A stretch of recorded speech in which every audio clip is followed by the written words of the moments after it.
en lisant, en écrivant. Le podcast de lecture versatile de Pierre Ménard.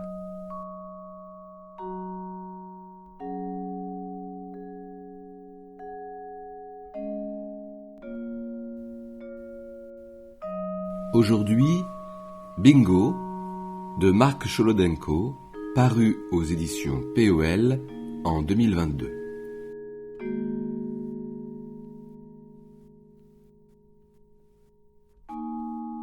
Le bingo est un jeu de probabilité dans lequel les joueurs marquent des numéros sur des cartes. Les numéros sont ensuite tirés au hasard par un appelant. Le gagnant est la première personne à marquer tous ces numéros. Chaque phrase est précédée d'un nombre, comme dans la grille de jeu qui donne son titre au livre. Chaque phrase efface la précédente qui efface la suivante. Ce n'est pas l'ordre, mais le sens de la lecture qui est questionné ici avec ironie. L'ensemble des fragments se répète en retrouvant leur ordre initial dans le mouvement de leur écriture, mouvement nous échappant toujours tout en nous faisant signe. L'enjeu n'est pas de s'attarder à saisir toutes les pensées qui sont développées, il faut se laisser porter par des mots dont on ne sait pas s'ils sont là en tant que signifiants ou s'ils se dressent d'eux-mêmes graphiquement.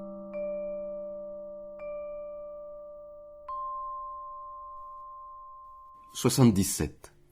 Cette vérité dont le sentiment fonde l'impatience moqueuse de la jeunesse, que nous ne sommes pas responsables du passage du temps. Il pourrait l'éprouver de nouveau celui qui saurait aussi persévérer suffisamment pour obtenir la patience de l'observation des mouvements du feuillage sous les atteintes du vent. 92.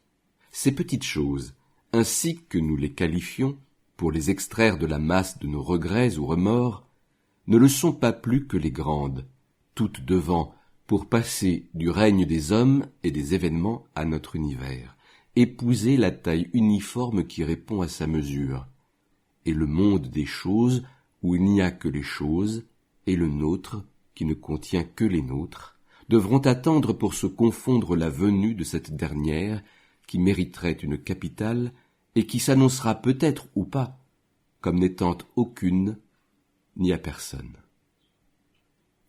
58. Que notre main ait écrasé le moucheron est une affirmation qui ne peut être contestée. Mais le savoir, s'il est mort, et si c'est nous qui l'avons tué, devra rester flottant pour toujours dans l'air, une fois que nous avons à jamais le dos tourné. 85.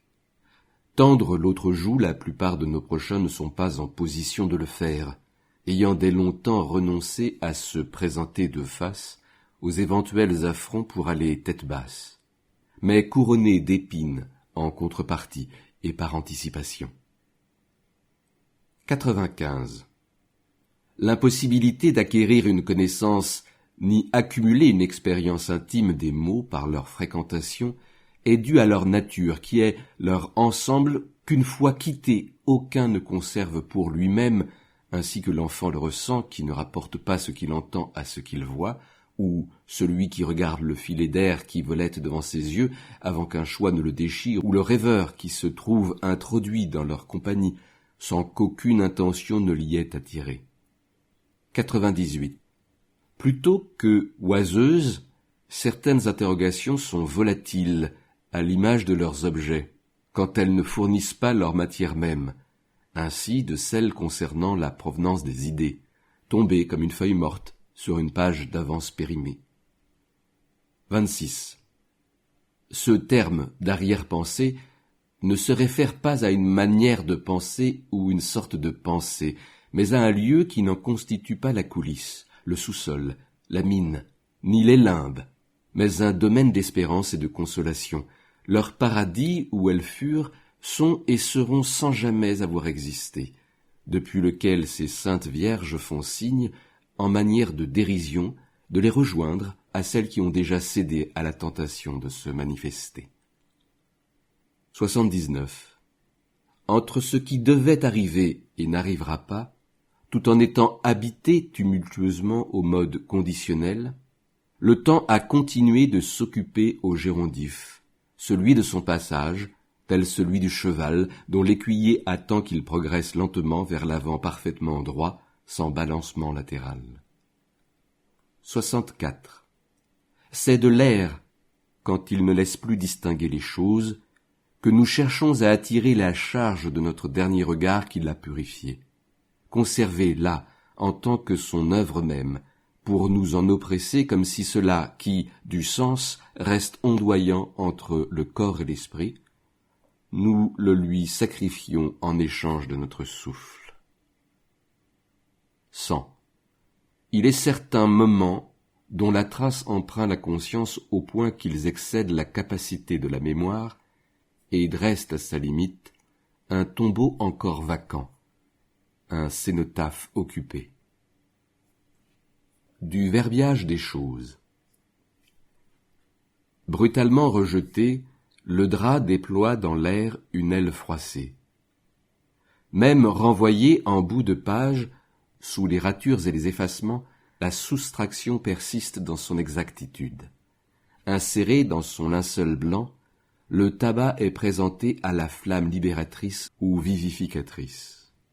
La culotte, suspendue au fil, balance rythmiquement une molle suggestion de bassin. De la lumière de la notoriété à l'obscurité de l'anonymat, les noms du générique se laissent glisser avec le détachement de tous ceux qui sont soumis équitablement au même traitement. La feuille tombée sur le trottoir hésite entre l'abandon et la résistance aux assauts du vent. Délégué par l'assistance en allégorie de sa ferveur et symbole de l'élévation de ses intentions, l'encens est retenu à mi-chemin entre le sol et le sommet de la voûte. Crocheté entre un index et un majeur, l'auriculaire tâte avec diplomatie les chances d'un repli tactique. Quoique rancogné au bord de la table, le plat se maintient dans la même disposition engageante. Prévenu des inconstances de l'air, le corbeau annonce son vol d'un battement d'ailes avide. Mi-diaphane, mi-transparent, le chemisier conserve par-devers lui les détails précisément révélateurs des intentions cachées à l'origine de son choix. Retirée de la multiplicité adventice du bouquet, la première fleur fanée est restituée à sa singularité générique. Ses facultés réflectives, inopinément emportées par le vent, le verre de la fenêtre est rappelé dans le cadre à sa fonction pratique. De la chaise renversée, les 4 supports révèlent soudain, dans leur disposition potentiellement vulnérante, une grandeur incompatible avec le vocable minorant de pied. Séparés par un coup définitif, la tête et le manche du marteau sont reposés côte à côte, dans l'espacement immensurable de l'inutilité. Sur le trottoir, la flaque achève le processus mimétique en étirant des tentacules noirs en direction de la chaussée. D'ellipse en ellipse, la mouche persévère dans la recherche de l'aléa qui boucle son parcours obsédant. Avec l'entrain joyeux caractéristique de la vitalité complaisante commune à nos appareils familiers, la bicyclette couchée sur le côté anime sa roue arrière de quelques tours supplémentaires. Poursuivi par une gêne intérieure, les doigts cherchent dans l'air le refuge d'un gant immatériel. Des 2 tétons, celui scrupuleusement humecté surpasse en hauteur et coloration son double affaissé par le flétrissement à fleurs de l'auréole. Déroulé de son propre mouvement sur la lumière du jour, le store assombrit la pièce en préambule d'une future leçon des ténèbres. Dans un lien tenace, le lacet est ramené de son inexpérience première fugitivement recouvré le temps d'une escapade. La chaussure abandonnée avance le premier pas du sempiternel passo doble, de l'unicité à la viduité. Poussée dans le caniveau, la bière résiste à toute association par contiguïté. Roulée en boule, la lettre va porter plus loin des griefs plus étroitement conservés. Lavé de larmes, le mouchoir se déprend de ses froissements précédents. oscillant encore sur sa chaise de mousse, le savant accorde déjà son indulgence à d'autres mains. À persévérer dans sa disparition, le stylo gagne en proportion une valeur opportunément irréductible à toute utilisation. Déchu de sa position première, la chaussette usagée trouve de l'autre côté du cuir une plus humble et plate occupation.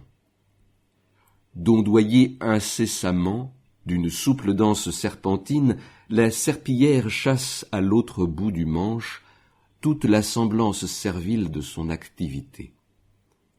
Une fois réduit à la moitié de sa hauteur, le papier se prête, sans délai ni résistance, à une plus basse et obscure affectation.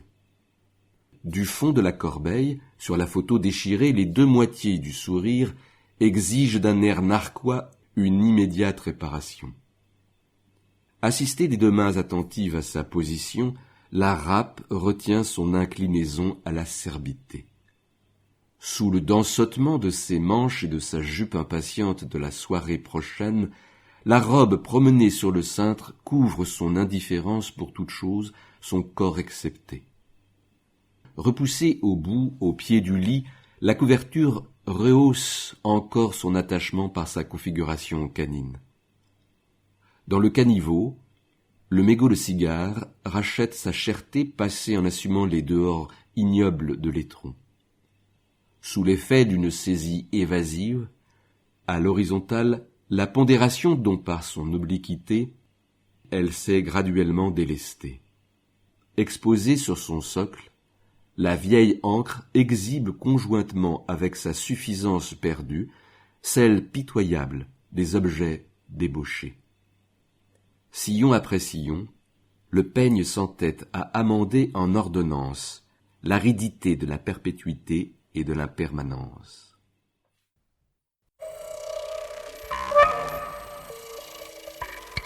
En lisant, en écrivant. Le podcast de lecture versatile de Pierre Ménard.